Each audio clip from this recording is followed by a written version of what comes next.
हरे कृष्णा। तो दोस्तों, स्वागत है आप सभी का हमारे यूट्यूब चैनल में। तो आज मैं आपको बताऊंगी कि अगर जन्माष्टमी पर आप छप्पन भोग नहीं लगा पाए तो फिर कब लगाएं, क्योंकि बहुत सारे लोगों की ये मनसा रहती है कि जन्माष्टमी पर जो है वो छप्पन भोग लगाएं, लेकिन किसी कारण से उनका छप्पन भोग प्रसाद लगाना रह जाता है। तो छप्पन भोग कैसे लगाएं, कब लगाएं, जन्माष्टमी जा चुकी है, इसके बाद में कब लगा सकते हैं, कौन सा दिन सही रहता है छप्पन भोग लगाने के लिए, आइए जानते हैं।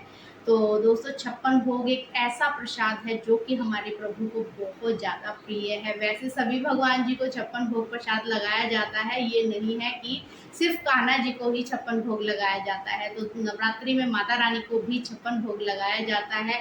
गणपति विसर्जन वाले दिन या फिर गणपति विसर्जन से पहले भी छप्पन भोग लगाया जाता है। इस तरह से आप किसी भी भगवान जी को छप्पन भोग लगा सकते हैं। लेकिन अब बात आती है हमारे महाप्रभु श्री हरि की। तो श्री हरि को छप्पन भोग कब लगाया जाना चाहिए, तो आइए जानते हैं। तो जैसे कि अब जन्माष्टमी गई है, लेकिन आप छप्पन भोग लगाना चाह रहे थे, किसी ना किसी वजह से अरेंज नहीं हो पाया, या फिर आप नहीं कर पाए, या फिर टाइम नहीं रहा ऐसा कि आप छप्पन भोग लगा सके, लेकिन आप छप्पन भोग लगाना चाहते हैं, तो अब आती है बारी छप्पन भोग लगाने की। तो हाँ दोस्तों, छप्पन भोग लगाइए। छप्पन भोग वैसे सही लगाने का जो दिन है ना, वो किसी को पता ही नहीं है। छप्पन भोग लगाया जाता है कृष्ण छठी वाले दिन। तो दोस्तों, कृष्ण छठी वाले दिन आप छप्पन भोग लगा सकते हैं अगर आप जन्माष्टमी पर नहीं लगा पाए तो दोस्तों, छप्पन भोग लगाने का सही समय कृष्ण छठी ही है, क्योंकि आपने अपने घरों में भी देखा होगा कि जब भी पक्के पकवान जो बनाए जाते हैं न्यू बच्चे के जन्म के बाद में, जब आपके घर पर शिशु का जन्म होता है तो फिर उसके जन्म के छठे दिन हलवा पूरी वगैरह जो पक्का खाना है वो बनाया जाता है। तो इसी तरह जब हम अपने खाना जी की छठी करते हैं तो छठी वाले दिन ही पक्का भोजन बनाया जाता है। ये रीत है, अभी नहीं, ये बहुत पुरानी चलती आ रही है। तो इसी प्रकार आप जो है कृष्ण छठी वाले दिन पक्का भोग बनाइए और भगवान जी को अर्पित कीजिए। तो यानी कि भगवान जी को आपको पक्का भोग तो बना करके देना ही है, लेकिन इसके साथ में आप छप्पन भोग भी लगा सकते हैं। छप्पन भोग में क्या क्या आप लगा सकते हैं, अब सवाल ये आता है। अगर पहली बार छप्पन भोग लगा रहे हैं तो शायद समझ में नहीं आता कि क्या क्या प्रभु को भोग हम दे। दोस्तों, बहुत ही आसान तरीके से आज मैं आपको बताने जा रही हूँ छप्पन भोग के विषय में। तो छप्पन भोग में आपको एक आंकड़ा तैयार कर लेना है। आंकड़ा जैसे कि छप्पन भोग, छप्पन भोग का अर्थ है छप्पन तरह के अलग अलग पकवान। तो हम आंकड़ा लेंगे 10 का। तो 10 आपको जो है फल लेने हैं। फल आप मार्केट में किसी भी शॉप से लेकर के आ सकते हैं। सीजनल फल आपको 10 फल आराम से मिल जाएंगे, क्योंकि आराम से मिल ही जाते हैं। तो 10 भोग आप लगाइए जो है फलों के। इसके बाद में 10 आपको जैसे कि पेय पदार्थ होते हैं, पेय पदार्थ जैसे कि आप शरबत बना सकते हैं, लस्सी बना सकते हैं, दही हो गई है। तो इसी प्रकार के आपको 56 भोग अलग अलग तरह के पेय पदार्थ के तैयार करने हैं। तो हो गए हैं 20 भोग। इसके बाद में आपको 10 भोग जो है वो ड्राई फ्रूट्स के तैयार करने हैं। तो 10 भोग में आपको कौन कौन से ड्राई फ्रूट्स लेने हैं, तो जो भी अवेलेबल हो सके आप उन ड्राई फ्रूट्स को ले सकते हैं। जैसे कि बादाम हो गया, किशमिश हो गई, छुहारे हो गए, या फिर क्या नाम होता है, पिस्ता हो गया। तो तरह तरह के आप जो है 10 जो है आप अलग से इस तरह के ड्राई फ्रूट्स ले लीजिए। 10 पेय पदार्थ हो गए हैं, 10 फल हो गए हैं, 10 ड्राई फ्रूट्स हो गए हैं। तो 30 आपके जो है वो भोग तैयार हो गए हैं। इसके बाद आती है 56 भोग आपको लगाना है। तो भोग तो अभी भी रहते हैं। तो 30 आपके तैयार हो गए हैं।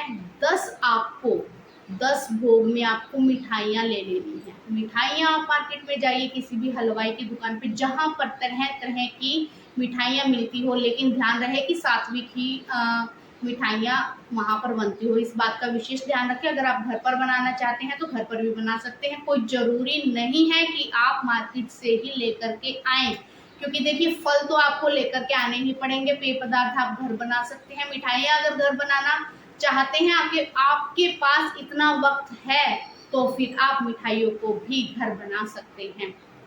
हो गए आपके 40 भोग। 40 भोग के बाद में 10 भोग और ऐसे बताऊंगी, जैसे कि 15 भोग अभी रहते हैं, तो 15 भोग में आपको टॉफी, चॉकलेट और जो आप घर की पूड़ी, सब्जी, रोटी, खीर, हलवा, इस तरह की जितनी भी वस्तुएं हैं वो सारी आपको 15 ले लेनी है। यानी कि इसमें टॉफी, चॉकलेट भी आप ले सकते हैं, कोई ऐसी बात नहीं है कि नहीं ले पाएंगे, तो आप इस तरह का ले सकते हैं। हाँ, कचौड़ी हो गई, तो समोसा हो गया, तो इस प्रकार के आपको जो है नमक वाली वस्तुएं लेनी है। नमकीन भी ऐड कर सकते हैं आप इसमें, जैसे कि तरह तरह की नमकीन आप घर पर बना सकते हैं। मार्केट से लेकर के आना चाहें तो मार्केट से लेके आ सकते हैं। तो इस तरह से ये हमारे तैयार होते हैं 56 भोग।